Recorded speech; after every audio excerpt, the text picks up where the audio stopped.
I told you Life of a Showgirl isn't just a new album, it's Taylor's entire career compressed into 12 tracks. Almost every song on this record is hiding references to her past work, some obvious, some buried so deep you literally have to have her entire catalog memorized. Without further ado, let's get into it. Fate of Ophelia. Taylor being saved from her tower in the Fate of Ophelia references back to both the Albatross and Cassandra from the Tortured Poets department, where she uses a tower to portray her isolation and loneliness. She's also expressed similar themes, such as being imprisoned on Fresh Out the Slammer and Bejeweled, both likely in reference to how she felt cooped up while in her 6-year relationship. In the summation poem for the Tortured Poets department, she stated that someone came to try and save her from a tower, likely Maddie, since she made sure to take a dig and clarify that he was not fit for this role, since he could barely lift his sword. This was also reinstated in many lyrics throughout the album. Anyway, despite knowing deep down that he was not the one, since she was lonely, she allowed him to try and save her from this tower. In the Fate of Ophelia, she also says he dug me out of my grave, about Travis, another metaphor that has been used by Taylor for quite a while in her songwriting, especially in reference to relationships. In My Tears Ricochet, for instance, she was buried by someone who betrayed her. And in the one, which I heavily suspect to be about Maddie, she says, "In my defense, I have none, for digging up the grave another time," in reference to stirring up an old relationship, which is a cool parallel to Fate of Ophelia, where Travis is digging Taylor from her grave and starting a relationship. Taylor also talks about being saved from her melancholy, which was referenced back in Lavender Haze, once again capturing her mental state while in her relationship with Joe. The Fate of Ophelia, in contrast to all of these, acts as an actual happy ending to the narrative.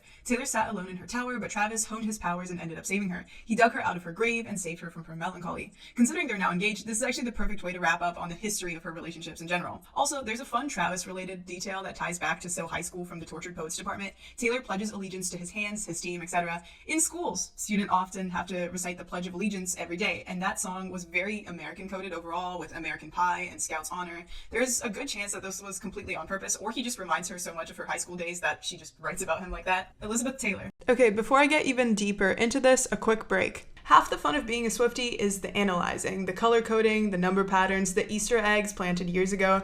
If you've been watching this video, you clearly have the kind of brain that likes to notice patterns and think strategically. Matchmasters is the sponsor of today's video and is basically that energy in game form. It's the world's first PvP match 3 game that's the perfect way to decompress after a Taylor Swift analysis session without mindlessly doom scrolling. Personally, it's been an awesome way to take breaks between editing sessions without going on Instagram. The objective is to match pieces of the same color and score more points than your opponent. You can play head-to-head against real people from around the world or play against your friends and family in real time.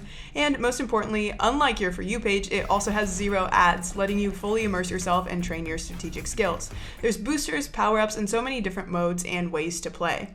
Click the link in the description or scan the QR code to start playing Matchmasters today and receive your exclusive free starter pack to get the most out of the game. Once again, it's completely free to download and play. Elizabeth Taylor. Elizabeth Taylor has been referenced in Taylor's discography before. In Ready For It, she sings "He Can Be My Jailer, Burton to This Taylor," referencing Elizabeth Taylor's and Richard Burton's tumultuous relationship and marriage. As explained by director Joseph Kahn, the Wildest Dreams music video was based on classic Hollywood romances such as Taylor and Burton. They met on the set of Cleopatra, just like the two characters in the music video meet on set. A lot of the 1989 album overall reflects the aspect of a tumultuous relationship between two stars, especially style, which, as we know, definitely reflects one of Taylor's own such relationships, but still, it's fair to say that Elizabeth Taylor definitely had an influence on 1989, especially since the director of the music video literally name-dropped her. Feeding into the theme of an on and off relationship in Elizabeth Taylor, Taylor asks, "Do you think it's forever?" Another question that has been asked all over her discography.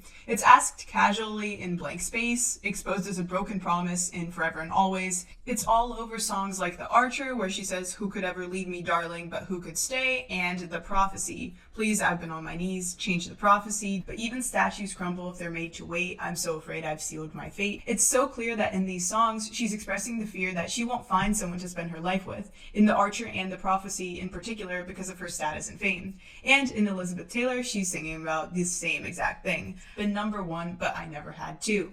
In the sense that she's been number one in the industry and on the charts, but never had a partner to share the success with. She's expressing the doubts she likely had when she first got into this relationship, as with all of her others prior, but she ends the song with "Don't you ever end up anything but mine," kind of solidifying the fact that this time it might be different, and it is. Opalite. If you watched my video on the analysis of the lyrics in the music video for the song, you already know that it's absolutely littered with references to Bejeweled off of Midnights. The lyrics of Opalite are obviously referential by default, since Taylor mentions precious stones like onyx and opalite, and half the concept of Bejeweled was that since the song was named Bejeweled, Taylor took it upon herself to put as many jewel-related words in there as humanly possible. Diamond, moonstone, sapphire, polish up, shimmer, sparkle. To solidify this connection, on the fortune teller in the Opalite music video, half the stones are from the Opalite lyrics while the other half are from Bejeweled. A crown with jewels also shows up in the Opalite video, similar to the one in the Bejeweled music video, and the camera, poses, and flower archway are all very similar to the ending of the Bejeweled music video as well. In relation to the actual meaning though, Bejeweled and Opalite are stunningly similar. Opalite is about making your own sunshine, being the source of your own happiness and choosing it, while Bejeweled is about realizing your own value while in a relationship that maybe doesn't recognize it as much. Besides this, the theme of living with ghosts is very familiar. In the anti-hero music video off of Midnights as well, ghosts literally appear in her house as she sings "All of the People I've Ghosted Stand There in the Room." We have Haunted from Speak Now, where she can't turn back because she's haunted by a former lover.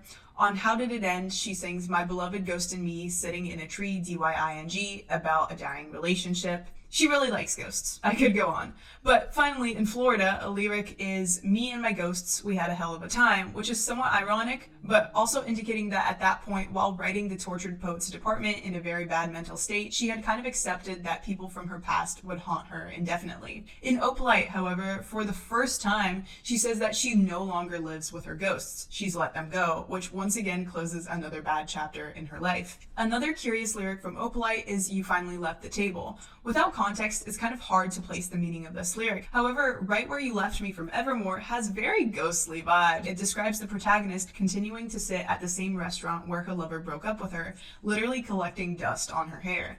This lyric seems to reference that both she and Travis finally left their respective tables. They were both waiting on their previous partners, who just were not willing to reciprocate in the same way that they were, and both found something better. Finally, there's another standout lyric that I want to point out that just matches a prior one almost exactly. "All of the foes and all of the friends" is extremely reminiscent of "My foes and my friends watched my reign end on castles crumbling," a vault track from Speak Now. Pivoting to father figure, this song references the same concept of castles. On Castles Crumbling, she uses a castle as a metaphor for her fame and for her status. Similarly, on Call It What You Want, in reference to her cancellation after 1989, she said, "My castle crumbled overnight." And on New Romantics, she said, "I could build a castle out of all the bricks they threw at me." That's essentially what Reputation did after this. She took all the hate directed at her and spun it around, ultimately helping her gain more fame and publicity. What's this got to do with father figure?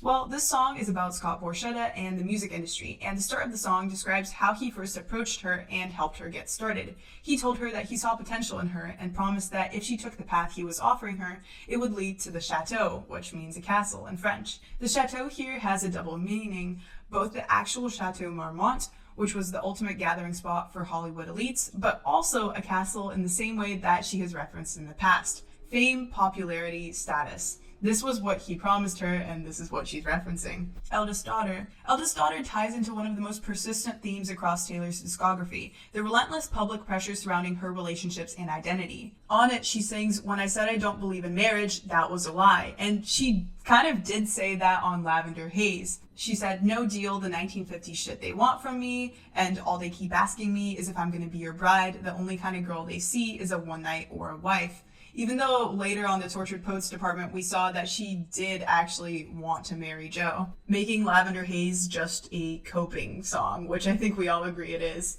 It's a moment of honesty that fits neatly into the album's broader arc of shedding old armor. Eldest Daughter marks the first time she feels safe enough to want traditional things again. Ruin the Friendship. This song is incredibly well done and heart-wrenching, and given that it's about a particular time in her life, we can trace this back to multiple songs from Red. It's about Jeff Lang, who unfortunately passed away following a struggle with addiction and depression, and this is exactly the same kind of person Forever Winter is written about. In it, she describes calling someone she really cares about to check up on them, begging them to stop being self-destructive when they're up at 5 a.m., wasted, and losing hope on life. Some lyrics in Ruin the Friendship also point to Girl at Home being about him, so she talks about his girlfriend being being away. And You Belong With Me also starts to sound awfully suspicious, containing the lyric, "What you doing with a girl like that?" and overall carrying the same theme of knowing that you're much more of a perfect partner for your friend than their current girlfriend. This song is probably the most out of place one on this record because due to the subject material, it doesn't really cover any of the overarching themes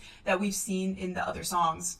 However, it does seem to encapsulate all of the slow burn, mostly high school songs that Taylor gained popularity for, about wanting to be with someone but social complications in myriad forms getting in the way.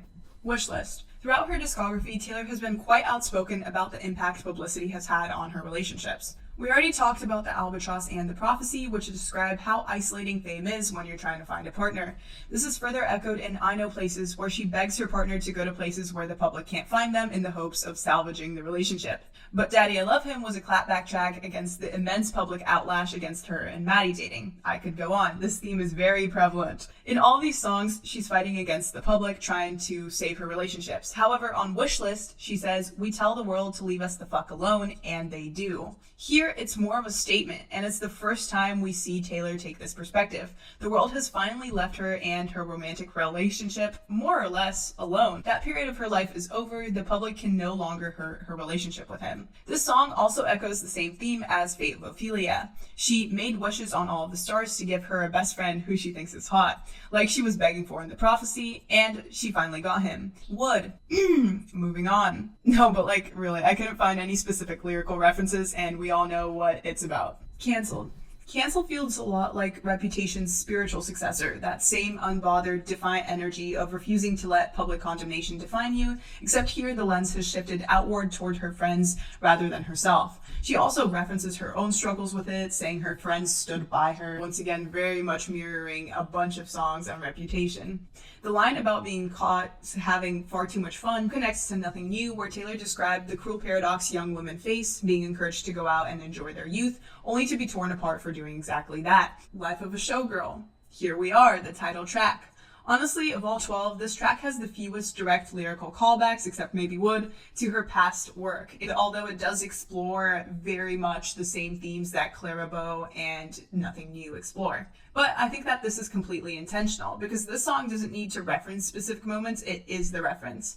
Think about what we just walked through. A song about finally escaping the tower she's been trapped in since the beginning, a song about whether love can be forever, a question she's been asking since she was a teenager, a song about letting go of ghosts she's been carrying across 3 albums or more, a song about finally being brave enough to want the things she pretended she didn't, a song about cancellation and survival. That's her entire career laid out across 11 tracks leading to this one, with a closing statement on all of the issues she has discussed in her discography. Now, some people have theorized that this album maps perfectly to her eras, given that there are 12 tracks, and this is the 12th album. That Cancelled is the Reputation song, that Eldest Daughter is obviously the 1989 song because she was literally born that year, that Opalite is from Midnights. There's even a theory that Wood maps to Evermore, since the 9th mic on her tour was named Wood, and Evermore is her 9th album. And honestly, they're not entirely wrong. Some of those connections are real and for sure deliberate. But the reason that this theory doesn't fully hold up is obviously because no song on this album stays in its lane.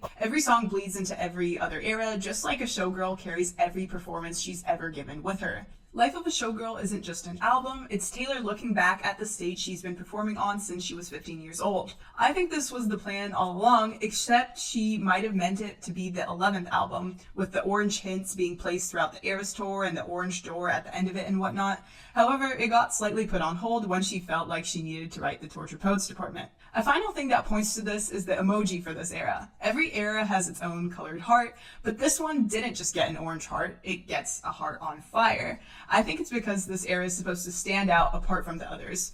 Let me know what you think in the comments below, and thanks for watching, and consider subscribing if you also like overanalyzing Taylor lyrics.